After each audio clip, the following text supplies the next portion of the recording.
a todos. Vamos a impartir esta clase virtual con la que terminaríamos el tema 3, que sería el Imperio Ruso durante el siglo XVIII. Habíamos visto ya la primera mitad del siglo XVIII y ahora, bueno, voy a dar primero algunas características generales de esta época en Rusia. Em, para empezar, como podemos imaginar, el siglo XVIII va a estar caracterizada por el espíritu ilustrado de aquel siglo, aunque en Rusia va a ser algo minoritario, muy minoritario durante mucho tiempo. Y aunque quizá no sea del todo correcto, como se suele hacer, identificar siglo XVIII solo con la ilustración, habida cuenta de la importancia durante mucho tiempo del barroco, que hasta bien entrado el siglo XVIII, de lo que luego será el prerromanticismo, o de muchos autores que no se corresponderían con ese racionalismo ilustrado, ¿no? Pero en cualquier caso, evidentemente la ilustración tuvo muchísima importancia. Pedro I proyectó justo antes de su muerte ya la fundación de una academia de ciencias que se materializaría, eso sería en 1705, año en que murió Pedro I, se materializaría ya con su sucesora Isabel I. En 1747 se iniciarían los cursos universitarios de la academia, la docencia, pero al principio solo tenían 24 alumnos y en 1753 incluso se tuvieron que suspender por falta de alumnos. La Universidad de Moscú, fundada en 1755 bajo el auspicio de Lomonosov y gracias a la intercesión ante la zarina de Shuvalov, uno de sus hombres fuertes, empezó teniendo solo profesores extranjeros y solo 100 alumnos. En 1785, ya hacia finales del siglo XVIII, seguía teniendo solo 82 alumnos. En la Escuela de Nobles estudiaban en los años 30 del siglo XVIII unos 245 alumnos, pero la mayoría elegían con diferencia francés o danza. Otras materias como geometría, historia, geografía o latín contaban con escasa asistencia. Es decir, lo que quiero decir es que un poco todo este espíritu ilustrado va a ser muy minoritario y no se va a ver reflejado en todas las capas de la sociedad, ni mucho menos. Con la reforma de Pedro I, que llegaron solo a las clases altas, se va a abrir una brecha cada vez más amplia entre la nobleza occidentalizante, terrateniente y adinerada, y el pueblo pobre, ignorante, con muchas altas tasas de analfabetismo y sujeto a las tradiciones rusas. Brecha que acabará estallando ya en la Revolución de 1917.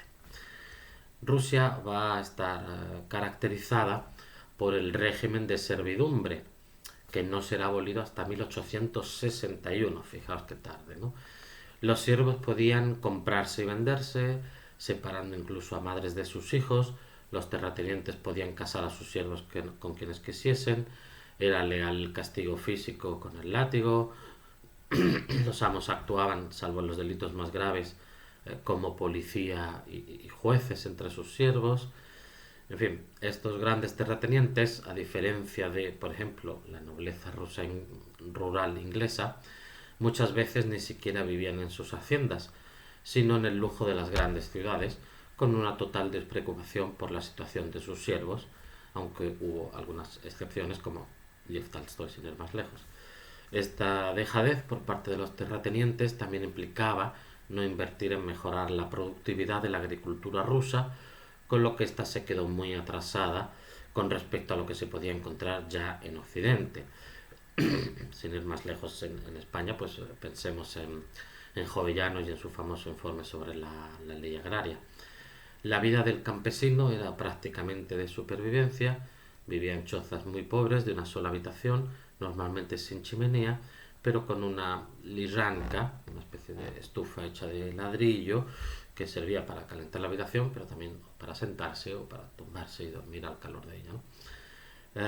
La población de Rusia osciló entre los 14 millones de habitantes a principios del siglo XVIII y los 36 millones de finales de ese siglo. Era un país esencialmente rural, la inmensa mayoría de la población eran campesinos y aparte de Moscú y San Petersburgo no había ciudades de importancia. Las comunicaciones estaban muy atrasadas y eran lentas, lo que retrasó el comercio ruso. La industria empezó a crecer, pero a niveles muy inferiores a los del occidente europeo. Habíamos visto, como hemos dicho, un poco la cronología y la historia de la primera mitad del siglo XVIII, bueno, hasta 1741, con el encierro, si os acordáis, de Iván VI, siendo un niño de 2 años en realidad, que pasaría el resto de su vida encerrado. Y entonces en 1741 va a empezar a reinar Isabel I Petrovna, que va a reinar de 1741 a 1761, esos 20 años. Se la conoce a veces con el sobrenombre de la Clemente, aunque bueno, ya hemos visto un poco la clemencia que tuvo con Iván VI, pero la Clemente, entre otras cosas, pues abolió la pena de muerte. Em, Parece ser que las ejecuciones en guillotina se sustituían por hacer que no cayera la hoja, y se conmutaba, ¿no? por prisión. Luego ya con Catalina segunda, que restauró la pena de muerte, parece ser que la primera ejecución que se hizo pues estaba allí, todo el mundo pensaba que no caería la hoja de la guillotina, pero finalmente cayó. Isabel I pues creó el Senado, fundó la Universidad de Moscú, como hemos dicho, en 1755, y la Academia Imperial de las Artes, y su política, su reinado también se va a caracterizar por un reforzamiento del poder de la nobleza frente a la situación del campesinado, por ejemplo. En 1755 se funda la Universidad de Moscú a instancias de Lomonosov, pero él, digamos que directamente no tenía contacto con la zarina, no podía proponerlo, pero él tenía una especie de mecenas que lo ayudó mucho, que sí era un hombre fuerte de la zarina Isabel I, que fue en realidad quien convenció a la zarina, se lo propuso, y que en realidad fue una especie de regalo que le hizo Isabel I, de, bueno, el regalo es que puedas fundar la Universidad de Moscú. Eh, Porque no era una zarina muy, digamos, muy excesivamente preocupada por todas estas cuestiones de formación intelectuales o tal, aunque durante su reinado sí que se hicieran ciertas cosas, ¿no? Isabel I pues era muy aficionada a la música, la poesía y los bailes, aunque su reinado no se caracteriza por un desarrollo muy profundo de la filosofía o la literatura. Es cierto que bajo su mandato se fundó la Academia Imperial de las Artes y la Universidad de Moscú, como hemos mencionado. Y como curiosidad, pues es en esta época cuando Dmitry Vinogradov inicia la fabricación de porcelana rusa, que luego gozará de prestigio a nivel internacional. También hay que destacar que durante su reinado es cuando podemos hablar de que aparece la primera literatura rusa moderna, con poetas importantes como Lomonosov o Teryakovsky.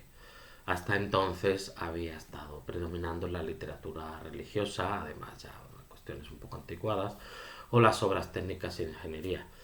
En esta literatura anterior a 1740 encontramos antecedentes de lo que luego serán los occidentalistas, hablaremos más adelante de eso, eh, mm, obras en las cuyos protagonistas pues viajarán al occidente europeo y ahí encontrarán la felicidad, pero sin ser realmente ese hombre nuevo que preconiza a Pedro I y que no aparecerá hasta los años 60 del siglo XVIII, ya con Catalina II.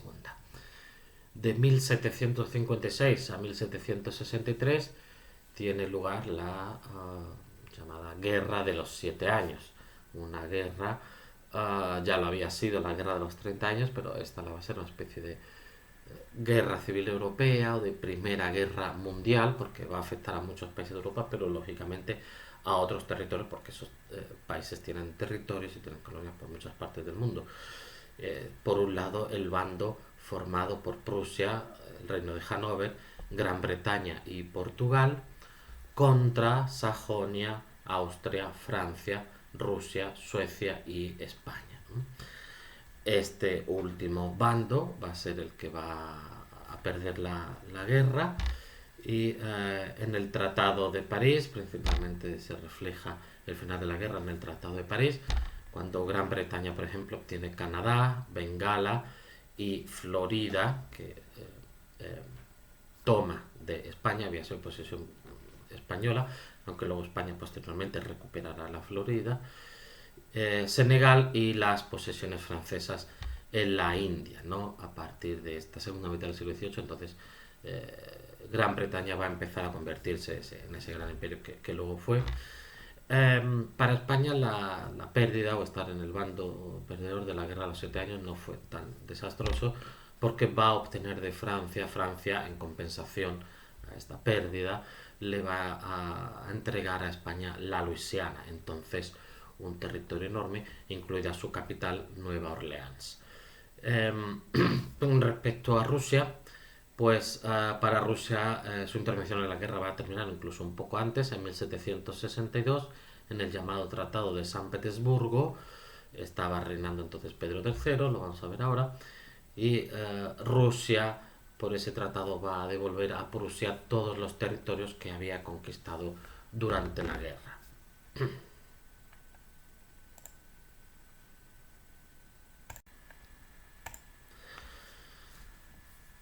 Pasamos a hablar brevemente, como puede ser un modo, del reinado de Pedro III, porque solo tuvo lugar en 1762.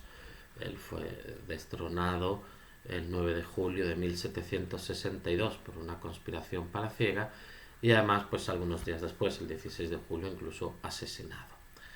Eh, Parece que su propia mujer, Catalina II, estaría detrás de este destronamiento de Pedro III. Eh, de él se puede decir que Pedro III era germanófilo, había nacido y había pasado su infancia y parte de su juventud en Alemania, en Schleswig-Holstein, que luego formará parte de Prusia y luego será Alemania, y admiraba sobremanera a Federico II el Grande, rey de Prusia. Durante su reinado, Pedro III firmó con él el mencionado Tratado de San Petersburgo, por el que devolvía a Prusia todos los territorios conquistados por Rusia durante la Guerra de los 7 años, con lo cual era una especie de vuelta al statu quo antebellum. Destacaba por su carácter infantil y bufonesco. Lo vamos a ver ahora hablando de Catalina II. Este personaje solo, pues eso, era muy germanófilo y solo pensaba en jugar con soldaditos, de verdad o de muñeco. Y un personaje singular, claro, lo hablamos con Catalina II. A pesar de todas las intrigas palaciegas, en general Rusia, durante todo este periodo, pudo mantenerse firme en gran parte debido a la debilidad de sus vecinos, suecos, polacos y tártaros de Crimea, tenían, digamos, sus propios problemas internos, ¿no? Con lo cual Rusia pudo mantenerse fuerte. Pasamos ahora al reinado pues de una de las grandes zarinas y personajes más importantes de la historia de Rusia, que es Catalina II la Grande, que reinó de 1762 a 1796. Catalina II nació en 1729 con el nombre de Sofía Federica Augusta. El futuro Pedro III y ella se casaron en 1745. Él tenía 17 años, habiéndose bautizado ya previamente en la Iglesia Ortodoxa, que es cuando adquirió el nombre de Catalina. Hemos ya mencionado el carácter bufonesco, vamos a decirlo así, de Pedro III. No solo no pasó la noche de bodas con ella, sino que 7 años después de su matrimonio, Catalina seguía siendo virgen. Con lo cual la zarina de entonces, Isabel I, molesta de que no estaban teniendo herederos, él le buscó incluso un amante, Sergei Saltykov, para garantizar la descendencia, por uno o por otro lado. Algunos afirman que Pablo I, hijo de Catalina II, pues sería en realidad hijo de Saltykov. De hecho, tuvo Catalina muchos amantes, uh, por su aspecto físico, aunque uno de ellos, Potemkin, en ruso, Potemkin a veces le decimos en español, sí que tuvo cierta relevancia en la historia de Rusia. Catalina II era una mujer muy ilustrada, con una profunda formación, leía incluso a Montesquieu, Voltaire, con quien se carteaba, con este último, con Voltaire, aunque posteriormente durante su reinado perseguiría a los ilustrados y librepensadores rusos. Ella misma es autora de varias obras e incluso escribió un libreto para el compositor español Vicente Martínez Soler, que fue llamado a trabajar en San Petersburgo y está enterrado allí. Es un personaje importante dentro incluso de la... Primero había estado en Austria, había conocido personalmente a Mozart, Mozart lo había alabado y luego fue llamado por Catalina II. La zarina ejerció de mecenas para muchos escritores, por ejemplo, Deschamps, que va a ser uno de los primeros escritores importantes desde esta época, y la actividad editorial durante su reinado, aunque es cierto que no tuvo su apoyo directo en realidad, se multiplicó. Durante su reinado se profundizó el régimen de servidumbre que existía, cuando ya en otros lados se estaba extinguiendo realmente. Eh, Convirtió en siervos a los campesinos libres de Ucrania y eximió del servicio militar a los terratenientes, que era la excusa histórica para justificar la posición que tenía. Entonces, esto desde los orígenes del feudalismo era un poco así. Este noble, este señor, que tenía a su cargo toda una serie de siervos, pero se supone que a cambio él defendía al rey, al Estado, con tropas, con soldados y tal. Pues Catalina II lo va a eximir, con lo cual al final se queda simplemente en una clase adinerada que posee los grandes terrenos y haciendas, pero sin una compensación directa, aunque esto también está relacionado con el intento de Catalina de que todo el control, incluido el de las armas, el ejército, sea por parte del Estado, ¿no? En 1763, al año siguiente de llegar Catalina al poder, ya hubo una conspiración de oficiales de la Guardia para deponer a Catalina II, que sería abortada. En 1764, vamos a ver algunas cosas que hizo Catalina II. En 1764, Catalina retoma el proyecto de Isabel I de secularizar los bienes de la Iglesia, incluyendo los siervos, y tiene lugar también en 1764 el asesinato de Iván VI, este que había sido encerrado siendo niño, con la orden a los guardias, primero de no dirigirse nunca a él, de no usar nunca su nombre, se referían a él como prisionero sin nombre número uno, y segundo de si había un intento por su parte de escapar o un intento de liberarlo, de ser ejecutado inmediatamente. En 1764, estando ya Catalina II en el poder, hay un intento de conspiración de liberar a Iván VI para ponerlo de zar en lugar de Catalina, y momento en el que inmediatamente es asesinado, ¿no? Iván VI con 24 años. En 1766 Catalina convoca elecciones a representantes de todos los estamentos sociales, incluidos los representantes de las ciudades y los campesinos estatales, para la creación de una comisión legislativa, una comisión con el fin último de debatir y aprobar un nuevo código de leyes, lo que se llamará el NACAS. Esta institución protodemocrática, obviamente no hay que compararlo con instituciones democráticas actuales, sin embargo sería disuelta por ella misma más adelante al observar que ciertos estamentos la querían usar para conseguir sus aspiraciones. Entonces, nada de que aquí se piense la gente que realmente puede exigir algo, sino esto es una autocracia y manda la zarina de manera absoluta, ¿no? la revuelta de Pugachov y la posterior Revolución Francesa explicarían esta posterior política de la zarina de aumentar su autocracia, ¿no? Eh, de 1768 a 1774, finales de los años 60, principios de los 70, pues tiene lugar otra de las innumerables guerras ruso-turcas, con victoria rusa que se anexó una parte de Crimea, la orilla norte del Mar Negro, Azov, y obtiene el derecho a poseer flota comercial y militar en el Mar Negro. Continúa ampliando con Catalina los territorios rusos y lo que supuso además, tras esta guerra, una independencia de Crimea de facto. Hasta entonces había sido posesión turca. Tras esta guerra se convierte en un estado independiente y que de facto es en realidad una especie de protectorado ruso. De hecho, la zarina en algún momento va a quitar o poner algún soberano de Crimea según sus intereses, ¿no?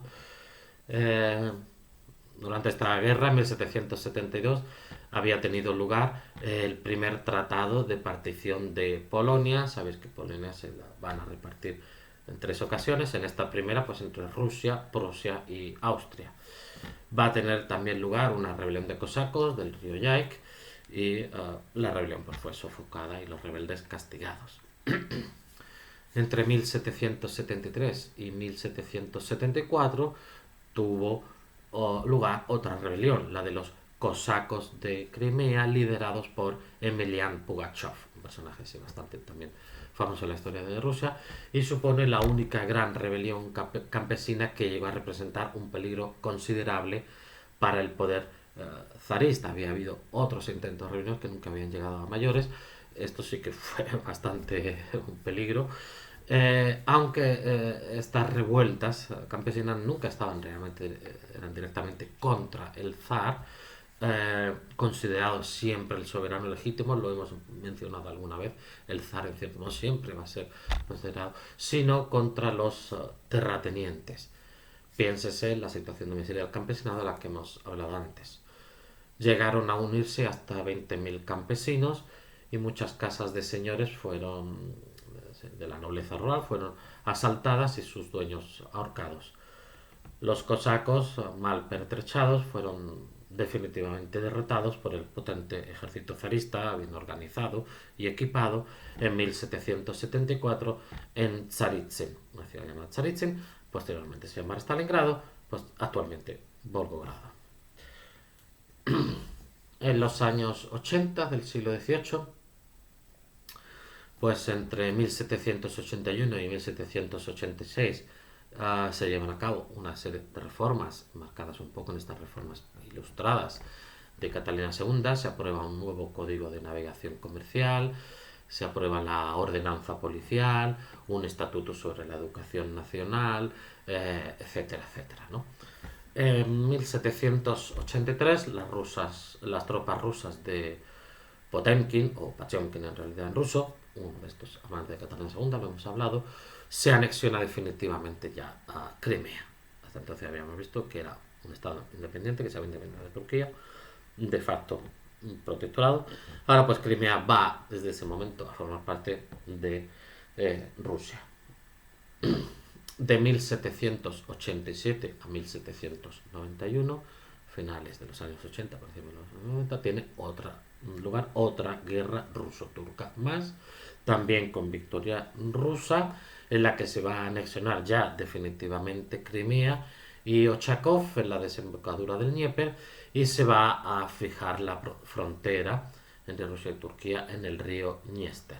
En 1793 tiene lugar la segunda partición de Polonia, en este caso solo entre Rusia y Prusia. A Austria la habían dejado fuera.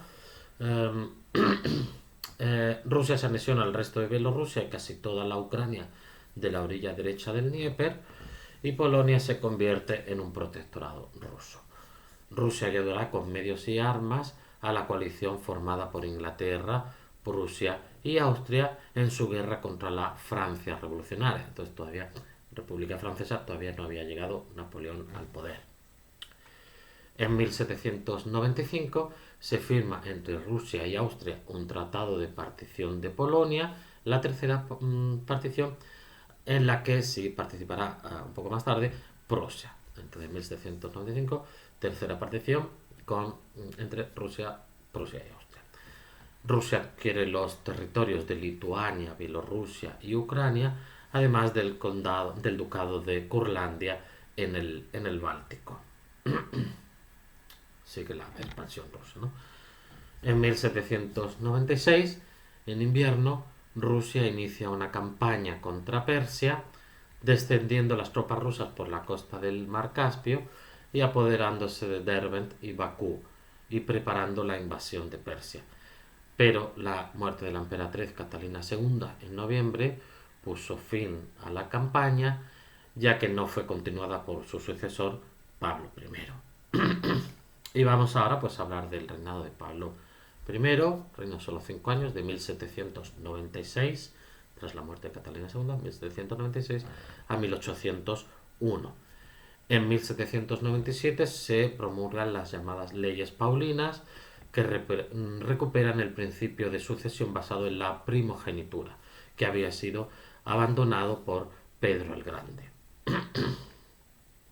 En 1799 Napoleón había llegado ya al poder y Pablo I de Rusia se une a la coalición contra Napoleón, mandando al famoso general Suvorov al mando de las tropas rusas para ayudar a las austriacas.